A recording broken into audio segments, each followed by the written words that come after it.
মাত্ৰ ৩০০০ টকা বেংকত জমা কৰিলে আপুনি পাব ২৪ লাখ টকা। ভাৰত চৰকাৰৰ অভিলাষী আঁচনি।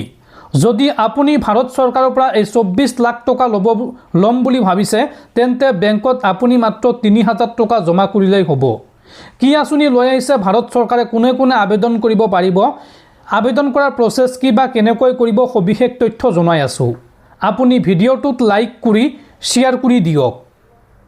দৰ্শকসকল, ভিডিঅ'ৰ আৰম্ভণিতে আপোনালোকক কৈ দিছোঁ, আপোনালোকে ভিডিঅ'টো সম্পূৰ্ণ শেষলৈকে চাব, নহ'লে কিন্তু আপোনালোকে বুজি নাপাব। মাত্ৰ ৩০০০ টকাকৈ জমা কৰিলে আপুনি লাভ কৰিব ২৪ লাখ টকা।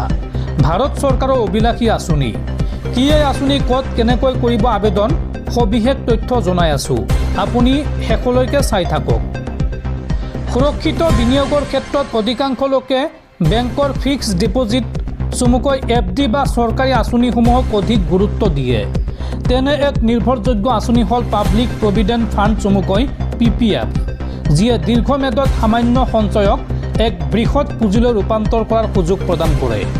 বিনিয়োগকাৰীয়ে এই আঁচনিত প্ৰতি মাহে সামান্য পৰিমাণৰ ধন জমা কৰি ভৱিষ্যতৰ বাবে এক শক্তিশালী আৰ্থিক নিৰাপত্তা গঢ়ি তুলিব পাৰে। চৰকাৰী সমৰ্থন আৰু স্থিৰ সুতৰ হাৰে ইয়াক এক সুৰক্ষিত বিনিয়োগৰ বিকল্প হিচাপে প্ৰতিষ্ঠা কৰিছে। PPF আঁচনি কি আৰু কেনেদৰে বিনিয়োগ কৰিব পাৰি চাওঁ আহক। PPF ভাৰতৰ অন্যতম জনপ্ৰিয় দীৰ্ঘম্যাদী সঞ্চয় আঁচনি। এই আঁচনিখন কেন্দ্ৰীয় চৰকাৰৰ দ্বাৰা সমৰ্থিত আৰু নিয়মীয়া সঞ্চয়ক উৎসাহিত কৰাটোৱেই ইয়াৰ মূল উদ্দেশ্য। যিকোনো ভাৰতীয় নাগৰিকে এই আঁচনিৰ অধীনত এটা একাউণ্ট খুলিব পাৰে। বছৰি মাত্ৰ ৫০০ টকা জমা কৰি বিনিয়োগ আৰম্ভ কৰিব পাৰি। আনহাতে এটা আৰ্থিক বৰ্ষত সৰ্বাধিক ১.৫ লাখ টকালৈকে বিনিয়োগ কৰিব পাৰি। ডাকঘৰ আৰু বহুতো বেংকত এই একাউণ্ট খোলাৰ সুবিধা উপলব্ধ হৈ আছে। আপুনি মাত্ৰ ১৫ বছৰত গঢ়ি তুলিব পাৰে এক বৃহৎ পুঁজি। এই আঁচনিৰ ম্যাদ হৈছে ১৫ বছৰ। বৰ্তমান PPFত প্ৰায় ৭.১% বাৰ্ষিক সুতৰ হাৰ প্ৰদান কৰে, যি বছৰি চক্ৰবৃদ্ধি অৰ্থাৎ কম্পাউণ্ড ইণ্টাৰেষ্ট হাৰত গণনা কৰা হয়। যদি কোনো ব্যক্তিয়ে প্ৰতি মাহে ৩০০০ টকা বিনিয়োগ কৰে, তেন্তে এক বছৰত তেওঁৰ মুঠ বিনিয়োগ হ'ব ৩৬,০০০ টকা।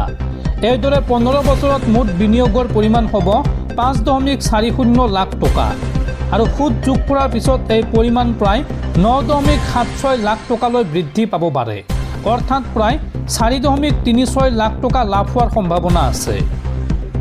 আৰু এই আঁচনিত ২৫ বছৰলৈ বিনিয়োগ কৰিলে আপুনি কিমান পাব চাওঁ আহক। বিনিয়োগকাৰীয়ে যদি ১৫ বছৰৰ ম্যাদ সম্পূৰ্ণ হোৱাৰ পিছতো এই একাউণ্টটো অব্যাহত ৰাখে, তেন্তে তেওঁলোকে অধিক ডাঙৰ পুঁজি গঢ়ি তুলিব পাৰে। PPF একাউণ্টটো ৫ বছৰৰ ব্লকৰ ভিত্তিত বঢ়াব পাৰি।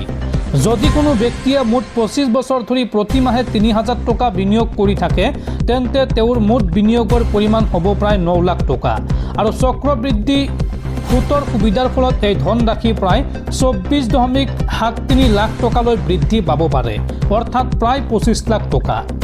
দৰ্শকসকল, আপোনালোকে নিশ্চয়তে বুজি পাইছে।